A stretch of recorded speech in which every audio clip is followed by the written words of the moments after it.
Welcome to the Hollywood Outsider, an award-winning weekly entertainment podcast. On this episode, we are going to celebrate Harry Potter and its 20th anniversary as a film series. We're talking about the film, the characters, the actors, J.K. Rowling, and everything else we can think of revolving around the magical wizard. Leviosa! Literally the only thing I could find that I knew from Harry Potter. My name is Aaron Peterson. Joining me today, my fellow host, Don Davenport. Hey, Aaron. How you doing tonight? Amanda Sink. It's Leviosa, not Leviosa. Atta girl. That's very sweet. Troy will not be here this week. All right, well, remember, you can always find more information at thehollywoodoutsiders.com. Join our Facebook group, The Hollywood Outsider. Just go on Facebook and look for The Hollywood Outsider, or we're on Twitter at BuyPopcorn. And also, if you want to contribute and support the show and also get some great bonus content with it, go to patreon.com/thehollywoodoutsiders. That's patreon.com/thehollywoodoutsiders. Now let's talk about what Amanda's really been dying to talk about. Harry Potter. Yep, I'm here for it. As we said at the beginning, this entire episode revolves around the 20th anniversary of Harry Potter. Because Harry Potter and the Sorcerer's Stone for the US and the Philosopher's Stone for the UK, because we all know us Americans don't understand that philosophy stuff, came out 20 years ago. First in the US, November 14th, and then in the UK, November 16th. How did we get the UK's beloved hero before they did? I don't know. It's probably how they get the Avengers before we do. But if you don't know much about the series, it revolves around a young wizard who went to wizard school and learned to be a wizard. It was written by J.K. Rowling, and what's most impressive about her is she wrote all those books. And yes, we're going to come back to J.K. Rowling later on in the episode. But right now we're talking about Harry Potter and the Sorcerer's Stone, aka Philosopher's Stone, and the subsequent 7 films that followed. So making 8 films in the series, and also spawned off the Fantastic Beasts series. So there's a lot of Harry Potter love in here.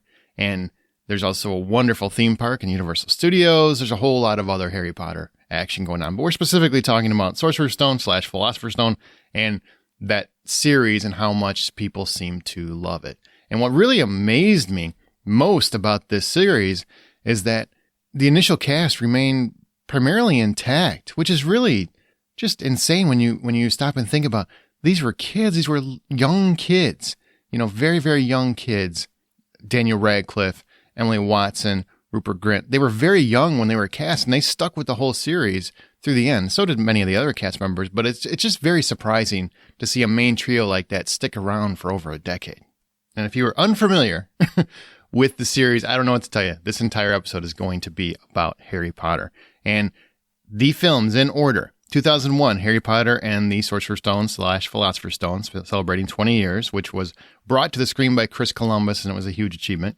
Harry Potter and the Chamber of Secrets in 2002, Harry Potter and the Prisoner of Azkaban in 2004, Harry Potter and the Goblet of Fire in 2005, Harry Potter and the Order of the Phoenix in 2007, Harry Potter and the Half-Blood Prince in 2009, and then, of course, the final chapter, Harry Potter and the Deathly Hallows Part 1 and Part 2, in 2010 and 2011.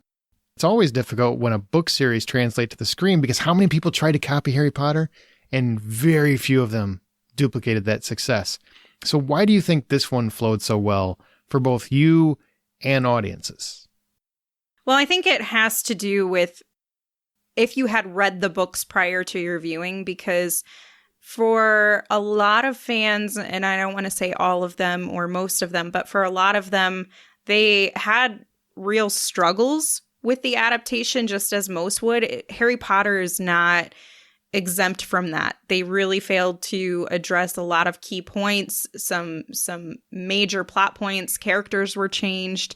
So a lot of that happened. But I think because you had such a strong following about who these characters were, this magic world, you actually got to watch the actors grow up with the characters at the same time. That keeps you incentivized, and you feel like if you're around that age as they're coming out, are growing up with them.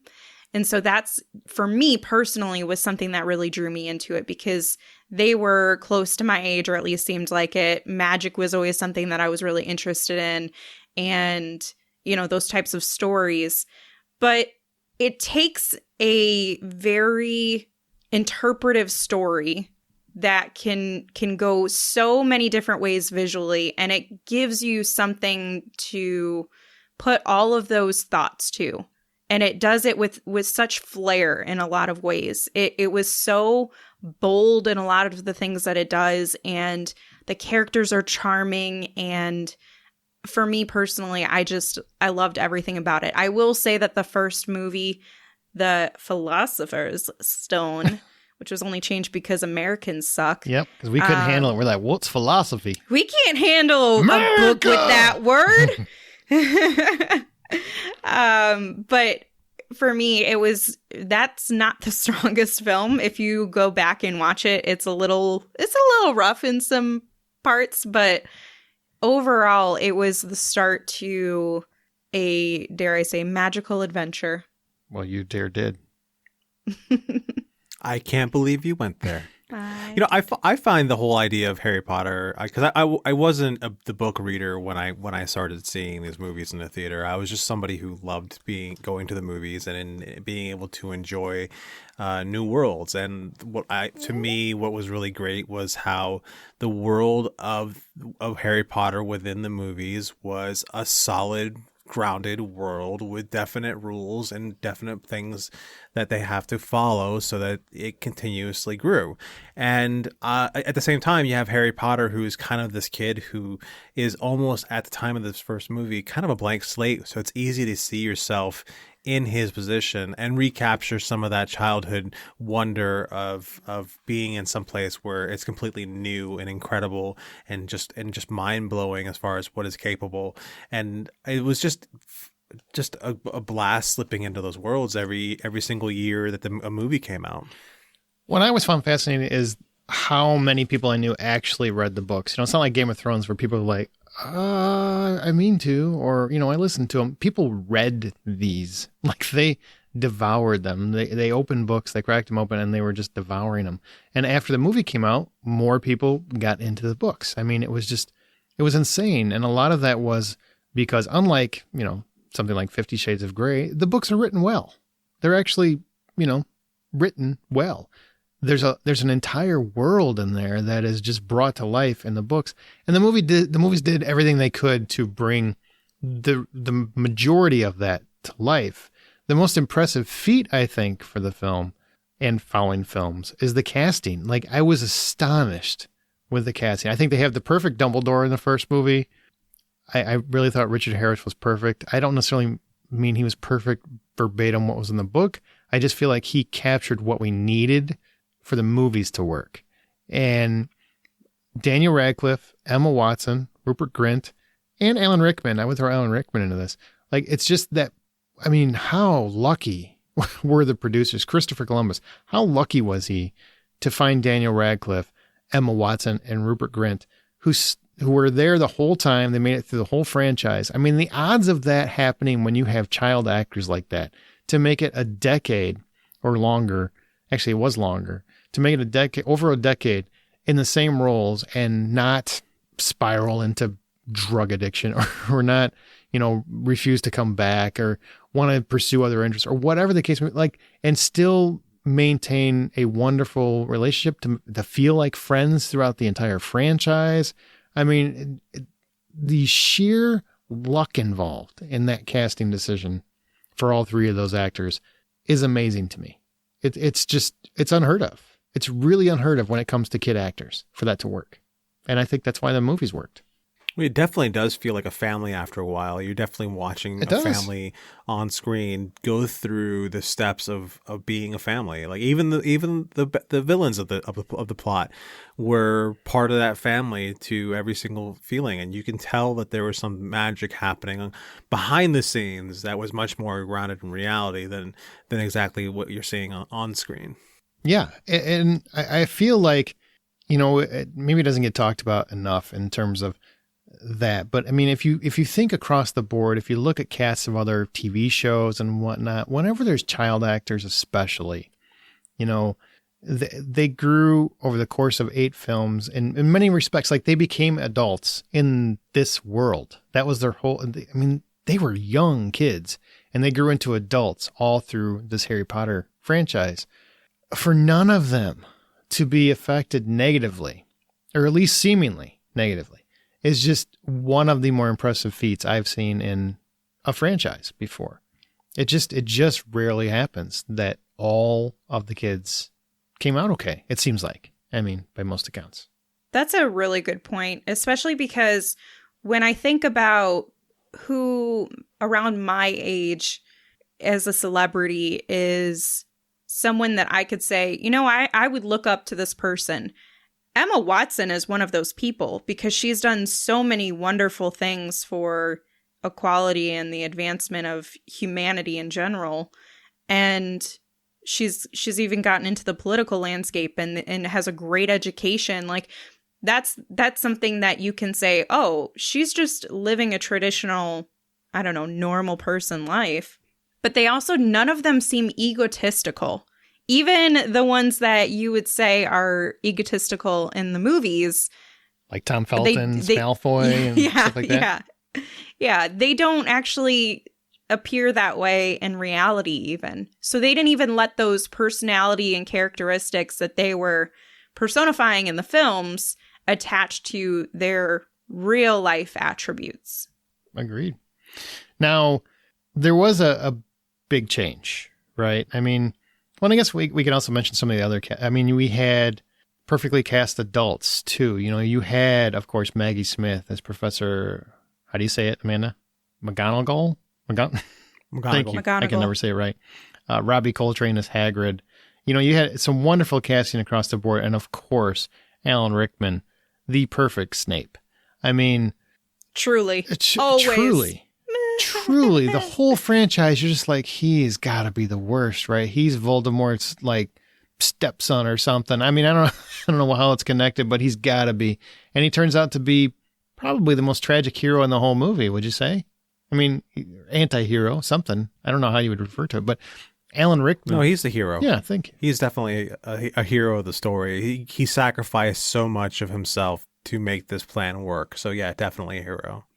I think where the anti-hero element can come in is the dichotomy that he represented for so many people, because he did things that were unfavorable in appearances.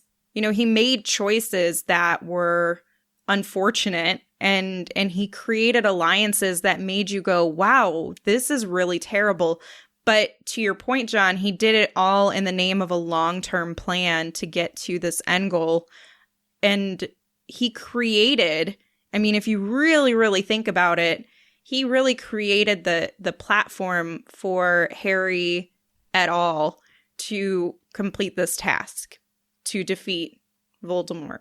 Thank God somebody did something, because it took him 8 movies to do it. Jesus. That's one thing. I'll talk about it later. But in terms of casting, who really spoke to you? Like, as you look back on the franchise, who really stays with you the most?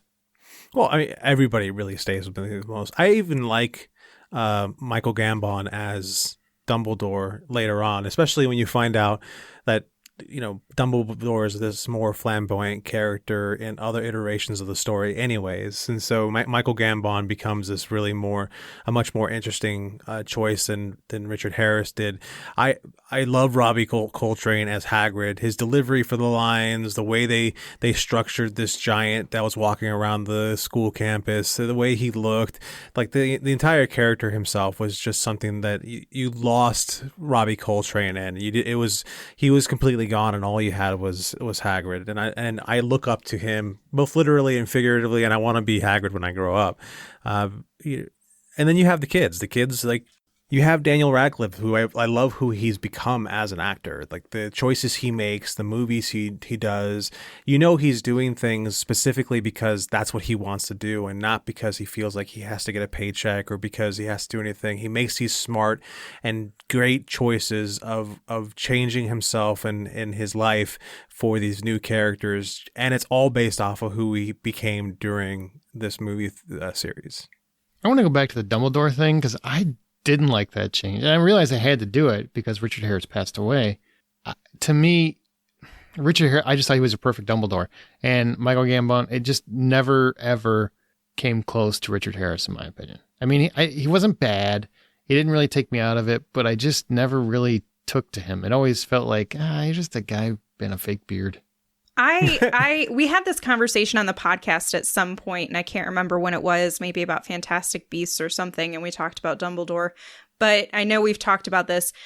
Upon further consideration and rewatches of the films, I've also come to the opinion that it's really hard for me to fairly compare the two actors because we get so much more of Michael throughout the films that Richard doesn't really get that fair comparison. So I can only take one movie that they've been in.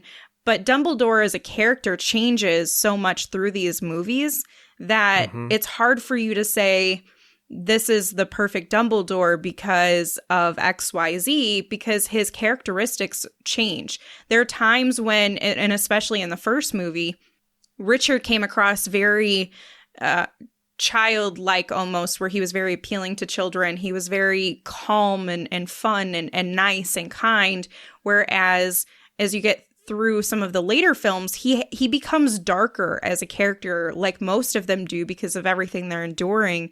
He loses some of that childlike affinity, and those characteristics change the character, which in turn makes the actor have to change their qualities. So it's hard for me to even make a comparison when I think about it, but I do truly enjoy both of them. Like, I think of it like this, Richard Harris, the way to me, the way he presented himself on screen was somebody who practically had to be propped up. He was, wow. But he was very grandfatherly. and I feel like that's why I liked him so much, is he was very warm, but also stern. He very much had an Ian McKellen feel to him. And maybe I get it, Gandalf but more. Michael Gambon has that same kind of grandfatherly feel, and that voice of his just is incredible. But if I were like, if you put him up against who ended up being Voldemort, who's this very animated, very boisterous Ralph Fiennes character, who's just an imposing figure in general, I don't think Richard Harris, if he would have made it to the point where Voldemort's sharing the screen with him, would he have been able to hold a candle to Ralph Fiennes? Whereas Michael Gambon, like, I can believe Michael Gambon's Dumbledore would whoop his ass. See, Side note, isn't it Ralph? No, it's Rafe. Rafe. It's Ralph Fiennes. No, he's one of those guys where it's like, it's spelled Ralph, Amanda. There's nothing wrong if you call him Ralph Fiennes, though. Nothing. If you say it, right. That's what he's Ralph to me. He should be. He's Rafe. But he pronounced He will Rafe. punch you in the eye if you call him Ralph. Literally. Yeah, that's what he lost his nose over. Is because he got in a fight with somebody over that. Who called him Ralph, and they were like, okay, we're lopping that fucker off. There you go. I wish it worked for me. I wish that worked for me. It just, he never, ever. And there's a very pivotal moment in, I mean, is it really a spoiler alert? I think these movies have been out for a while, but when 20 years, right? Roughly, they've started. When the turn comes and we kind of learn what Snape did, and and Dumbledore dies, oops. It's just not something that works as strongly for me, and I think a lot of that has to do with what? It doesn't work as strongly for me because I just... No, we heard you the first time. We were just surprised. We were just shocked by this. For me, it very much... He never sold me 100% on the character. And maybe part of that is because I was very attached to Richard Harris's Dumbledore. I just really liked what he was doing. And I just never got behind Gambon. I'll tell you this. I've seen all of these movies so many times that I don't even have count. But every time Dumbledore dies... I am full on sobbing. Every time Dobby dies, I am full on sobbing. Never. I don't love the Harry Potter movies, but I like them. Dobby, can we agree it's a bad special effect? He's so cute, though. It's not good. It's not my favorite depiction of a house elf. No, and I mean, and you can't tell me, well, it was ahead of this or that. No, because at literally the same time, you've got Gollum coming out, and it's like, why the hell can't it look like this? I mean, I would literally go see one movie and then see the other one. Is like, why does one look like good and then the other one looks like, I don't know, Nintendo 64? Does Warner Brothers, you got money in one budget. Did you not share it? I mean, they're both owned by Warner Brothers. It was a really weird choice. They were going for some sort of aesthetic because the house elves looked a little bit too much like the gnomes, or I think it was the gnomes or goblins of the bank, and that just didn't work because he also had the goblins who were most of them were just a practical effect, whereas the house elves were all animation. Yeah, I mean, don't get me wrong. I get why people are emotional over Dobby. I'm not knocking the character of Dobby at all. I get Dobby. I just don't like how he looks through the whole franchise. I'm like, every time he comes up, I'm like, God, Jesus. So somebody looks okayed rough, this. but I still find him cute. That's fine. And I think a lot of that has to do with you're so attached to the franchise, right? Where probably I'm looking at it from just a film buff's point of view. And I'm just like, you guys had a bazillion dollars. It doesn't look good. I mean, these movies made a bazillion dollars. And Warner Brothers owned Lord of the Rings and this.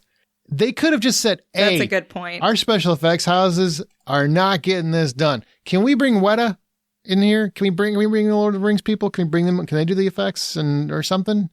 No, we can't do that. You're going to have to keep using the crappy house. Oh, okay. I think they just didn't want him to come off scary.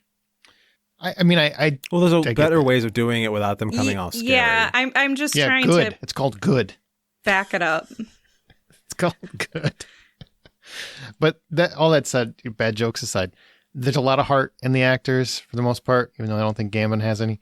But a lot of the other ones have a lot of heart. You're so wrong. And it's amazing to me how it just shows how wonderful an actor Alan Rickman was, that he played that part to where everybody that didn't read the books wanted to hate his character so much. Would you guys agree with that? That they 100%. Absolutely. And once that turn happens, he made everyone understand. And he did it with his eyes. He did it with his mannerisms. And he still never changed his character. And I can't even express how frickin' perfect that is and how hard that seems to be for actors to pull off. Where he never, like, suddenly I'm this wallowing, heartfelt sap, and now I just... Oh, the love. He was Snape to the very end. It was always there. He was playing it. You just weren't, he was just doing it so subtle, so well. And man, that's one of the best performances in film, I would say. Yeah, I couldn't agree more. That is absolutely true. It is one of the best because it's even on rewatching it, a lot of the things that he does on rewatch make so much more sense. Mm-hmm. And it really, I mean, it's almost painfully Mr. Potter. It's almost painfully obvious that he knew what was coming, and there's little hints that it just kind of feeds you when you go back and rewatch them, where you're like, oh, this works so much better now. This works okay. This makes more sense. But it never once takes away from his character, and I just find that so fascinating that he played a character that people literally hated. I mean, hated in a good way, but that good movie hate. Where they're like, yeah, they love to hate him. He's so good. He's so easy to hate. And then that turn happens and you instantly fall in love with him. And that's so hard to pull off. I mean, so hard to pull off. I think that's probably why J.K. Rowling gave so much trust to him to tell him ahead of time. Mm-hmm. Like, this is what your character's path is. This is what always means. And like she saw it in him that he was capable of being this person. And a lot of times I think that films do a disservice to their actors by not giving them the story of what happens to their character. Agreed, and it kind of shifts along the way. And so they're not able to really prepare for it. Rickman had the benefit of knowing all along, this is the path. I have to present this elusive type of character where he's a mystery for so many reasons. And everybody just thinks he's so bad. But then when we get the real revelation, he still looks bad, but you just understand. And it's all, like you said, through his performance, you see that he's feeling it. He's not changing anything, but he's feeling it. Mm-hmm. And it was just amazing. To your question earlier about characters that we connect with from the franchise, mine, and this is going to sound super cliche, but it's Hermione. It's watching a little girl who's been a little bossy. I can't relate to that at all. And watching her grow up and turn into this force of nature who's smart, who knows what she wants, who, she has her emotions. She'll stick up for people. Like, she was the epitome of what I thought women and girls should be like and what I wanted to be like. Aww. It was like, if you can't be like Hermione, you're not a good person. She is everything that you could imagine the perfect female being like, in a non-sexualized way. It's just, this is how you should act, how you should treat people. And it really taught, this whole franchise really taught children, especially those who are growing up with it, morality and so many life lessons through this magical world building that they created. I can't agree with you more. For the longest time, I kept saying this whole franchise should be called Hermione Granger and the Sorcerer's Stone, Hermione Granger, because she's the only one that does anything until the end. Harry Potter is not a very capable character. And I realize that's part of the whole point of it is he's learning magic so he can fight at the end. But he doesn't do anything for 7. Well, that's not the point of it either. Okay, well, he doesn't do anything for 7 movies. Point of it what's the point? Well, the point of it is that he's actually just an ordinary boy. Like, with the exception of he comes from a magical family, but he comes from a magical family that's more or less ordinary. And the only reason why he's special is because Snape chose him over his other choice, which could have been to choose Longbottom, because Longbottom and him were born around the same time. So if Snape would have chose Neville Longbottom, the stories would be called Neville Longbottom and the Sorcerer's Stone, and the only difference is that Snape is the one who gave Harry the power to ultimately be the key to defeating him, and it's not, but it's not because Harry's special by any other mean. Harry's character, one of the things I really loved about him is he had the ability to forgive and move past pretty much anything. He was so compassionate to a fault, and he tried to see the good in everybody, and he dealt with everybody even when he probably shouldn't have. And that was like a characteristic that put him in danger, and I think was to a fault. But it's also something that I learned out of it is just like, take that compassion with you. Oh, and I think the whole series taught a lot of small kids that grew into adults as they were watching it what friendship should be like. In a world where a lot of people don't seem to understand friendship, I feel like whenever you talk to somebody who's a Harry Potter fan, they understand friendship and how important it is. And I know that's a weird thing to say, but I mean it. I mean, I know a lot of people who just love this franchise, and they're all people who really, really feel very heavily that friendship matters, and being genuine in their friendship matters. And I think a lot of that has to do with they saw it in this series. I mean, they saw 3 close friends who also had other friends that they came into contact with, but really 3 close friends in a real relationship, and a very asexual relationship. Like, it wasn't sexual chemistry or anything like that. And some fans wanted Harry and Hermione to get together, but they didn't, because that's just not usually what happens. I mean, it's like a real friendship. And I think a lot of people just really responded to that this is a story about kids who are there for each other, and they help each other, and they help solve whatever problems, especially really, really emotionally tragic problems. You could use these as euphemisms for all kinds of things that people go through: loss, trauma, whatever. I mean, a lot of this stuff is just a reflection of what every kid goes through. Sorry, was that too deep? Didn't mean to. Not at all. Nope, it's true. No, it's good. So what did you guys love or didn't love about the first film and the ensuing franchise? One thing that bothered me, and this is actually something that even goes back to the books, is especially when I see the chemistry on screen between Dan Radcliffe and Emma Watson, the fact that those two aren't together is just stupid. And I realize that Rowling intended I just said that whole thing about it. You're like, well, I'm not going to say a whole lot because this is going to happen. But they should have been together. Like, I realize or they should have cast differently. Although I think the casting is great because I just don't see Casting's Rupert perfect. in the main. Yeah. But I know that her intention was like, oh, well, this is going to be too easy and people aren't going to like it. So I'm just going to switch it. Was that her? All right, was that her she wrote intention? it. Was that her? Yeah. So originally she thought they were going to end up together, or That was the original intent, but she wrote it with Ron.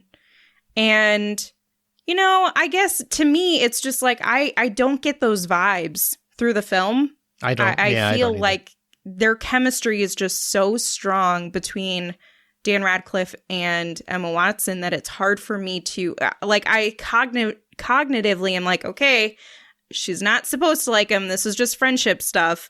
But then I'm like, nah, they should be together. They're cute together. They work together. They know each other. Again, though, that does add another element of the friendship piece where it's like, okay, you can love and know and care about and everything with somebody and they can just be your friend and not want to be with them. I would honestly have rather Hermione and Ron didn't get together. I mean, I would prefer, I agree, Hermione and Harry got together. But if that didn't happen, I would much prefer they didn't marry anyone that of the three. Like none of the three married each other than those two to get together. Because it didn't make sense to me. I would see Ron with Ron's sister faster than I see Harry with Ron's sister. I just, like, it just didn't work for me. But it wasn't one of those plot points that really mattered to me. I wasn't that emotionally attached, but I agree with you. If you're going to put any two together, it seemed to me that Harry and Hermione were the no-brainers. I actually like the idea of if all three of them would. What would I do? I don't know. I don't know. What do you like? Go ahead. Were you just about to agree with what Aaron just said? I was. And I was about to say I would you. actually. I actually like the idea of them, all three of them, ending up with somebody different, as opposed to Harry ending up with Ron's sister. I actually thought that made sense to a degree. In the books, it does make a better. It makes more sense in the books because she's such a badass much more of a badass in the books than she is in the movies. Like she has a chance to really step forward.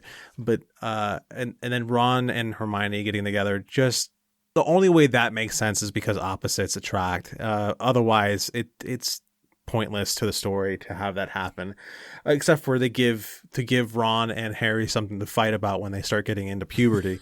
That's basically it. Because otherwise, the two of them were like thick as thieves. So you had to find a way to drive a wedge between the two of them, so to speak. And you never marry your friends. You never marry your best friend's sister. You just don't. It just feels uncomfortable. It feels wrong.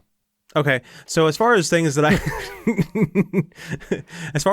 love or don't love, I think I covered a lot of the things that I love. As far as what I don't love, I there's a lot of things that are in the books, like I mentioned with Ginny being a bit more of a badass in the books and having a chance to step forward. I would love to see more of that. A little bit more of Luna Lovegood would have can't hurt anything at all. Amen to that. She's such a wonderful character when she shows up in the movies and in the books that just getting more of her would be great. And then some of the other side stories, like there's a whole side story with Hagrid's brother, which is the giant. There's a whole thing where Hagrid hooks up with the giantessa, the headmistress of the other school, where it would have been cool to see more of that and how they use that relationship to further the Phoenix or the Order of the Phoenix's cause. There's a lot of things that are would have been great, but not really necessary to see. That's it. To your point about incorporating some of the book background into the films, I think we all would have benefited from having more Dumbledore background and really just to understand. And I realize they've done some of that in Fantastic Beasts, and please don't make a comment about that. I swear to God, I'll punch you two in the face. That second movie, boy, what a classic. Anyway, I liked it. It was 9.5, I think. There's so much that can be, and such a great way that you could have brought in some of the unfortunate backstory of Dumbledore and his messing into the dark arts, where, you could have had this reality strike for the main characters like Harry and Hermione and Ron, where they think he's so perfect and wonderful all the time, and then they find out all of this backstory about him, and we learn more about his character, and they're surprised by it, and it creates a level of humanity and an opportunity of overcoming your past and being better and doing better. But it also shows how powerful he is as a wizard, and I don't really feel like the movies did a great job of showing that fully. Mm-hmm. We heard about it. It was talked a lot, but the follow through in showing it wasn't done as well as I would have liked. Yeah, I get that. You know, the way the first movie starts, where you start the first movie with Dumbledore in front of Harry's soon-to-be house, and he's kind of lamenting over where they are. If they would have done something a little bit more, a little bit deeper that would have it would help set the theme of the movie we're about to watch. So spend about 10 to 15 minutes telling this quick story of the screw up that Dumbledore completely made to get them to the point where the story is about to take us for the rest of the movie. That'd be a lot of fun as far as, you know, delving into who Dumbledore was and what kind of decisions he was making. And then you can see how those decisions play out in real time or in the future from when he made those bad choices, or when he made the kind of choices that got everybody to where they are now. What I don't love, I think I already talked about plenty, so you go back and listen to the last half hour and you probably hear some stuff here and there. But I will say, like, one thing that I love that I don't think it's talked about enough are the stories from people that, you know, I went and saw the movies with my kids, and you know, just watching them light up as they watched them was just something magical for me. Even if I didn't always love the movies, because, you know, some of them, it's very hit or miss for me on some of these. And I always have the viewpoint that, well, Harry Potter never does anything. Like, that's always my viewpoint until the 8th movie. That always drove me nuts. Like, well, a lot of people, you're the chosen one. Chosen for what? To stand by? I mean, so that was always, but to see my kids, they would just like light up and they loved it and they would really get into it. That kind of thing really made me happy. A close friend of mine, Angela, she had a Harry Potter themed wedding, which was incredible. I mean, it's just like you made this the center of your marriage. I mean, I just find that fascinating. Well, that was their first date, so still, but that to make your whole marriage, you know, Harry Potter themed is insane. I still have one of the lanterns here. It's an amazing thing that you would carry that over into your love life, really. The impact is really just insane. And I don't think it gets talked about enough in fandom, but the Harry Potter fandom is very similar to Star Wars in the respect that but nicer. But I would agree, much nicer. They are very passionate. They are very devout. They are they know everything. I mean, the real Harry Potter fans, like, they know everything about the movies and the books, and they just know what's going on in Harry Potter world. And if you like, we put a post up on social media, just like, oh, what are your thoughts on Harry Potter? And bam, just story after story after story of really just kind of beautiful things where people created annual celebrations of when they would go to the movies or when they watch them at home, or they, you know, I think, Amanda, you did a whole Black Friday where you watched like all of them with your friends all together. And like, there's all these kinds of things that people do with this series, and I find that to be probably the best thing that came out of it. Yeah, I couldn't agree more. I have so many memories with the movies too, seeing them in theaters and even working them as I got older. And I was an announcer on top of some of my other duties. I would do the announcements. So I recall, I can't remember which film it was, but it was towards the tail end of the movies, somewhere in the last 3. And they had scheduled, like, I don't know, 12 midnight showings or something. It was ridiculous. They just kept adding them because it was so popular and they all just kept selling out. So it'd be like 12, 12:01, 12:02, 12:03, etc. And I remember very vividly, my role was to go to every single theater before the movie started when there was a quiet moment and do my announcement. And so I was running all across this building, doing my announcement, jumping from one theater to the next. And it was just like riveting and adrenaline filling, and seeing everybody dressed up in costume and seeing something that I had grown up with as now an older teenager, and seeing little kids going with their families, it was just like a generational bonding thing. And when I went to the Wizarding World this year, actually, earlier this year, and got to go to the Wizarding World and got to go to both the parts of it. Is that Universal Studios? Yeah. Okay.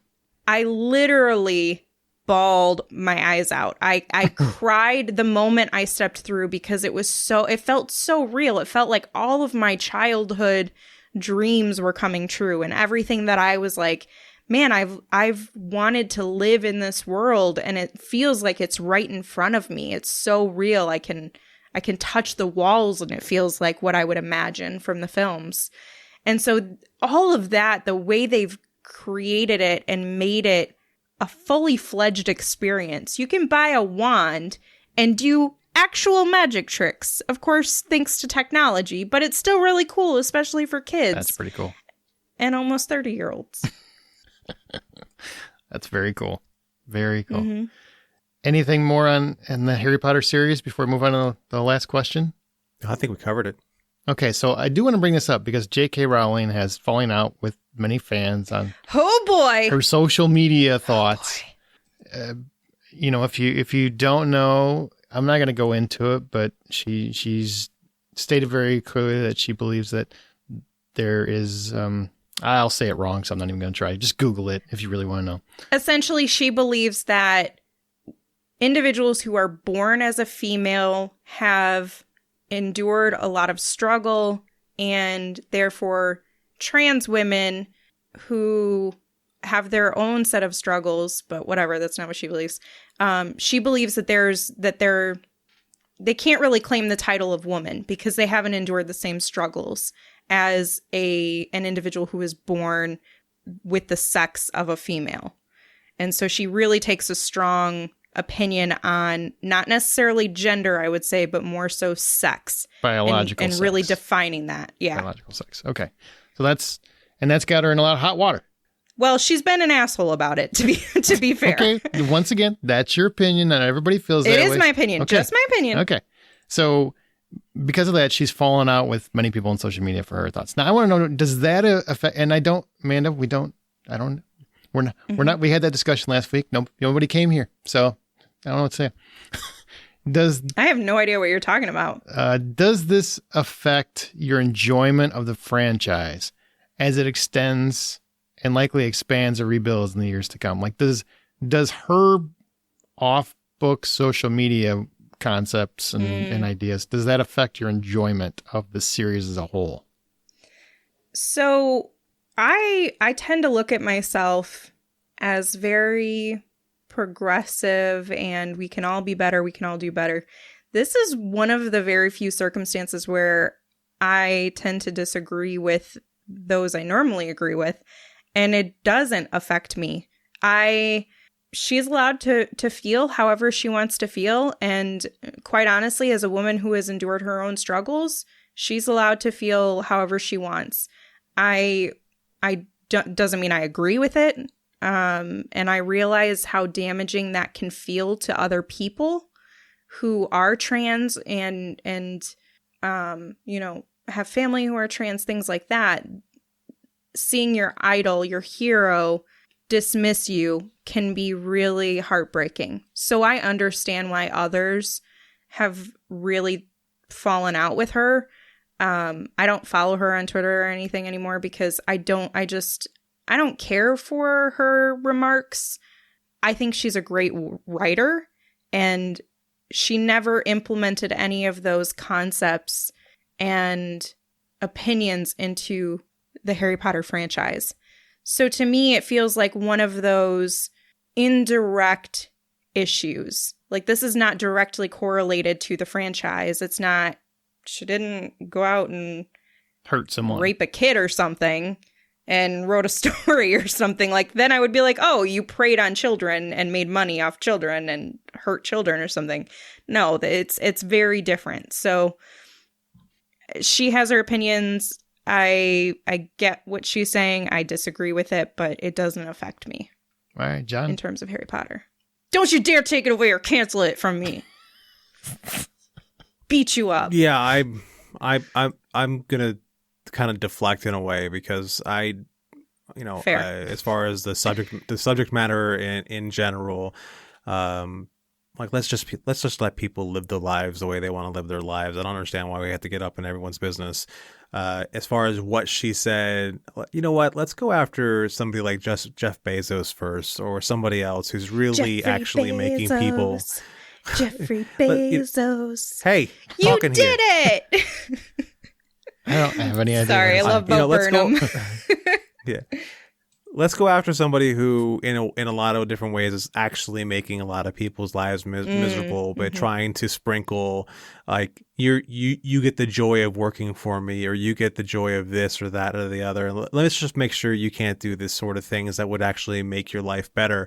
Let's go after those people before we go after somebody who not only created a world in a situation that I'm sure her life was not easy before Harry Potter happened.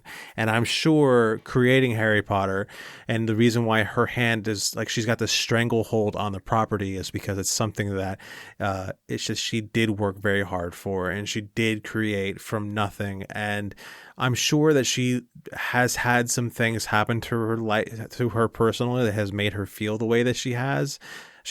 I don't think that it's my right to either dismiss her or deny her because of what she says. She's entitled to her feelings, and her feelings are fine by me as long as I get to still live in Harry Potter world. Yeah, it's funny to me because anytime someone tells me that cancel culture isn't real, if I talk to somebody, very unresponsive, but if I mention J.K. Rowling and I'm like, it doesn't bother me. I have been shouted at for making that statement. So I'm like, well, it feels like you're trying to make me not like her. Like, it's my opinion. I mean, so it doesn't affect me at all. I don't love these movies to begin with. I mean, I like them. I was going to say. Yeah. I mean, I don't. I'm just being honest. I like them. I don't love them. I don't, I think the world is amazing. I think the movies are always a little overdone and a little long. And, and I just feel like at the end of them, like every movie is just building to that final movie. So it feels like it's just an extremely long TV series. But I love the world. I think she did a wonderful job with it. And I'm just not one of those people where words don't. I mean, I get that they can impact people and they can feel them. But I've also lived a life where I've, had my own struggles and stuff. And you do get opinions on certain things because of your personal struggles, and you might feel different than people tell you you're allowed to feel. She has a right to her opinion. It doesn't bother me. I refuse to cancel a property because of something someone said. If she's actually hurting people or really being mean, I haven't perceived it that way, but that's my opinion, but I've been shouted at for saying that that's my opinion. I've had people say that I'm this or that because I'm not bothered by J.K. Rowling. So, whatever. Property doesn't bother me. I still like them as much as I liked them before. I will probably revisit them. I haven't revisited them in a few years, so I probably will go through because, now I would like to kind of watch them all in one sitting, and I haven't done that. I do like the Fantastic Beasts one. I think it's going to be weird having Mads Mikkelsen instead of Johnny Depp. That's going to be an odd change. Super weird. That's weirder to me than anything J.K. Rowling's done, I'll be honest, because they're completely different actors. They're both great in their own ways, but they are completely different. So it's going to be hard to be like, same dude? Okay. We'll figure that out, but it doesn't bother me. But it's sad for people that really, really love that world that feel like they can't enjoy it as much now because of that. I mean, but that's their opinion. So, okay. I mean, I get it. Hey, everybody's got the right to their opinion. Joss Whedon made my heart hurt. And I do, as we close up, I kind of want to mention this because I find this fantastic. In terms of the films, not a single one of them, even Deathly Hallows Part 1, which I thought might have, not a single one of them got less than fresh on Rotten Tomatoes. They were all fresh, no rottens in that whole series. That's pretty impressive for a series that went on this long. So congratulations, Harry Potter. Good, bad, and ugly. It's a series to be proud of. Let's go to the sorting house. Let's debate who should be in which house. And we're not going to pick our own. The hosts are going to pick But I want to explain what the houses are because it's complicated as hell, man. Like, watching those movies, I don't think they do a very good job. So I broke it down a little bit and kind of stole from Wikipedia. But each house represents one of 4 classical elements: fire for Gryffindor, earth for Hufflepuff, air for Ravenclaw, and water for Slytherin. Each of those also represent one of the 4 states of matter: plasma, Gryffindor, I guess, gas for air for Ravenclaw, liquid for water for Slytherin, and solid for earth for Hufflepuff. Now, here are the characteristics of each house, okay? Gryffindor valued bravery, daring, nerve, and chivalry. Its emblematic animal was the lion, and its colors were scarlet and gold. Famous Gryffindors included Albus Dumbledore, Harry Potter, etc. Hufflepuff. They valued hard work, dedication, patience, loyalty, and fair play. Its emblematic animal was the badger, and yellow and black were its colors. Famous Hufflepuffs included Hengst of Woodcroft, Newt Scamander of Fantastic Beasts, and Ravenclaw. Ravenclaw valued intelligence, knowledge, curiosity, creativity, and wit. Its emblematic animal was the eagle, and its colors were blue and bronze. Famous Ravenclaws included Luna Lovegood, Gilderoy Lockhart, and Slytherin. Slytherin valued ambition, leadership, self-preservation, cunning, and resourcefulness, and was founded by Salazar Slytherin. Its emblematic animal was the serpent, and its colors were emerald green and silver. Snape, Tom Riddle, Bellatrix Lestrange being the most famous, of course, as well as Mr. Malfoy. So, those are the 4 houses: Slytherin, Ravenclaw, Hufflepuff, and Gryffindor. Let's start with John. Amanda, which house do you think John belongs Hufflepuff. in? Oh, Jesus. Okay, that was fast. Why do you think so? Hufflepuff, when I think of Hufflepuff, somebody who's really kind, who's really gentle, who doesn't like to hurt other people, who is super loyal, who works hard, and, patient and kind. And that's what I think of when I think of John. I know that the creativity piece can come into another house, but I feel like he represents so many attributes of Hufflepuff, and that kindness and gentleness is very specific to Hufflepuff. I was on Ravenclaw. I was teetering, though. I think he brought me over to Hufflepuff. John, have you done the test? Do you know what you are? I don't think I've done the test. Okay. We are the test, Amanda. It's been a long time since I have. We are the test. We are the answer to the test. Right. Oh, okay. John, you are House Hufflepuff. Well, that's great. Okay. Now, I like the badge. Now let's go to Amanda. John, where do you think Amanda fits? Amanda is definitely a Gryffindor. She's strong. She's outspoken. She's intelligent. She has courage. She swings outside of her class and wins every single time. She's a Gryffindor. I would concur with Gryffindor because she is Hermione. Oh, that's sweet. Only hopefully you end up with Harry Potter. Not that goofy. Not Ron Weasley. Nobody wants Ron. Come on. He's the guy who paid to mow your lawn. What? That's so mean. All right. Now I guess you get to me. Do me. John says, all right. Wink, wink. I'm sorry. What?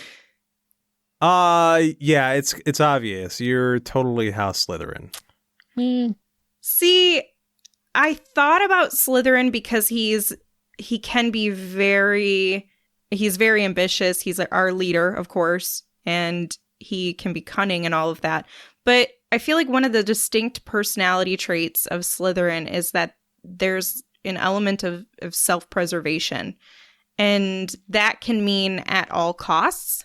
And while Aaron is, he looks out for number one, he wouldn't do it at the cost of someone else. So for me, I would put him in Ravenclaw. It gives the element of creativity, of intelligence, and wit, which is one of Aaron's number one qualities.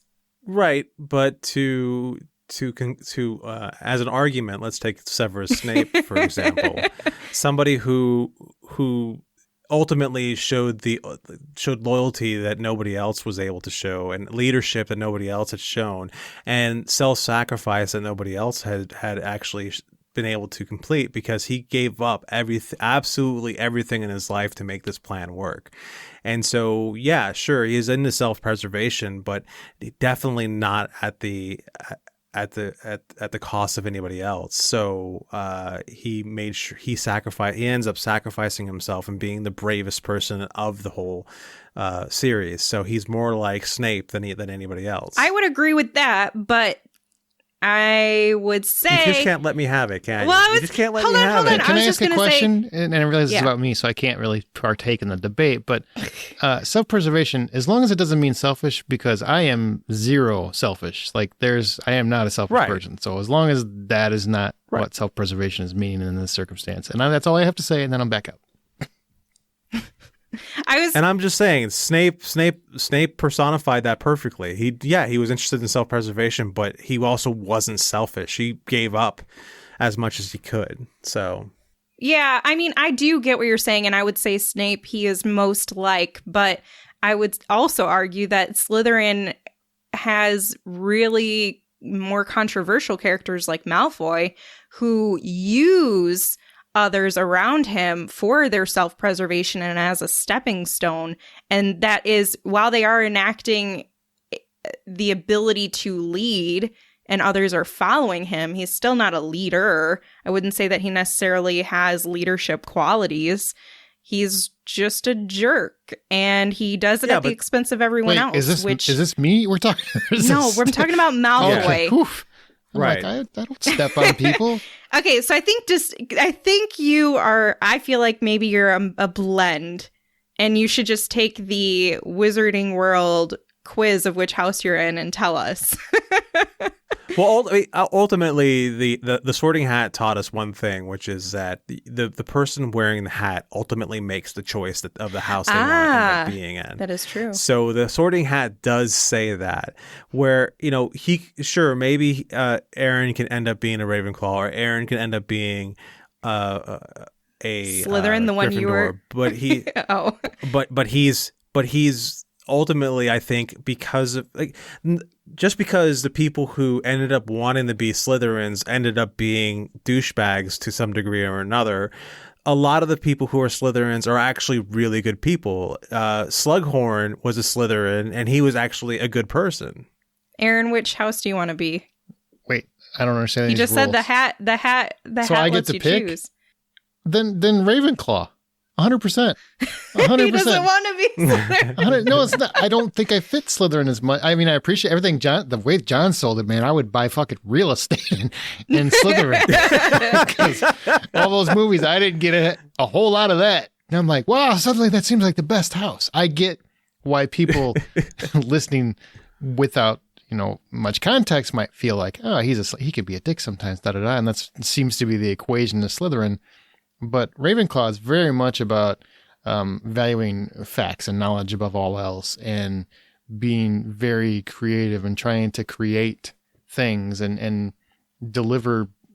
I don't know, just curious about the world and wants to know details. Doesn't want rumors or speculation or thoughts that are just opinions. They want facts, and that's very much how I am. That's how my brain works. So I would also add, as somebody who solves mysteries, to enter into the dorm or whatever, to get in there, you have to solve a riddle to gain entry. Love it. I'm in. Although, let's just, everything John said, though, I don't want to keep all that on a loop, because that made me feel really good for a minute. Are you going to play that for yourself? I think so. Yeah, this might be the episode I listen to. You're welcome. Are you saying you don't ever listen to our episodes? Amanda, I edit them, so I listen to I listen a lot, and I never want to hear it again by the time it's done. Yeah. But you'll hear that John loop. I might listen to that one a few times. I got to tighten it up. I got to get in there and make sure it's literally, that's all I'm going to leave, the whole section, that whole segment. Harry Potter, all the Harry Potter stuff is gone, and it's just going to be John, and it's going to be cut to where Aaron is, and then I'm going to cut all that Slytherin stuff in there. I appreciate that. But I don't. That's what you can do when you're the editor. I don't understand the rules. So you can pick your own. Okay, so the hat Forgive me if I'm chooses stupid. the wizard, but you can, like Harry, he was saying, not Slytherin, not Slytherin. And so he didn't want to be Slytherin. And it was thinking like, oh, maybe you should be. But then he had the determination to be in a certain Gotcha. Okay. house. I remember that now. Okay. Just make sure I understood. But what I would say is you should take the quiz, because I am really curious now what it would place you in. Because you have so many attributes of both houses. I will take the quiz. Okay. But thanks for playing like that. That was fun. I think that was fun. And it's cool to kind of see where everybody... Now, I want to know how many people are listening who've been listening for a long time. Agree, disagree, think we should be in different houses, wherever. That's a So good question. if you have an opinion on that, email us, feedback@thehollywoodoutsiders.com if you want to email. Or just hit us up on Twitter, @BuyPopcorn. Tag us and let us know what you thought. Or go to our Facebook group, The Hollywood Outsider, and let us know there. Because I'm really curious to hear what people think. So let us know. And tell us what house you're in. I share that. I think it's great that everybody loves this world and wants to talk about it. So share what house you're in. Tell us what house you think we should be in and give us reasons why on both. And that's going to do it for this episode of The Hollywood Outsider. Share your thoughts on the episode. Share the episode itself on Facebook, Twitter, Reddit, whatever social media you use. Please share the show. It does help the podcast for sure. You can rate and subscribe us on your preferred podcast app as well. And you can find John's artwork and everything else on Insta and Twitter @RJohnDraws. Amanda on Veronica's Marshmallows, the podcast, and Smirk, the podcast, and @SinkIntoThis on Twitter. Troy, who will, I'm sure, be here next week, @TroyHeinritz and the Blacklist Exposed. And me, I'm Presenting Hitchcock, which we just had a Rear Window episode. So that's a fantastic episode because it's the best movie of all time. And I'm also on Twitter @AaronSmirks. And remember, the next time you head to a theater, guys, buy popcorn.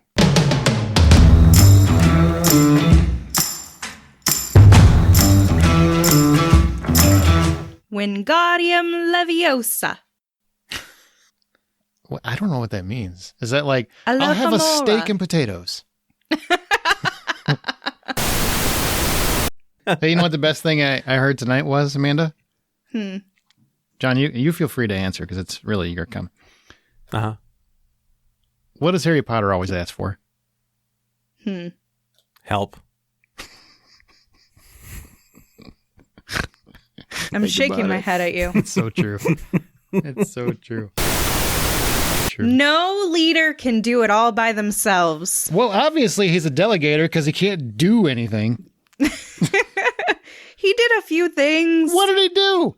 Hermione, get him! No, he made sacrifices. He put himself at risk. Get him! I'll be the human bullet sponge while you all do all the heroing. Gary Oldman with your weird wig. Get him! I want that don't wig, come at man. Gary. Wow, I totally got ganged up on over that. Everything else was okay, but Gary Oldman's wig, no fucking way!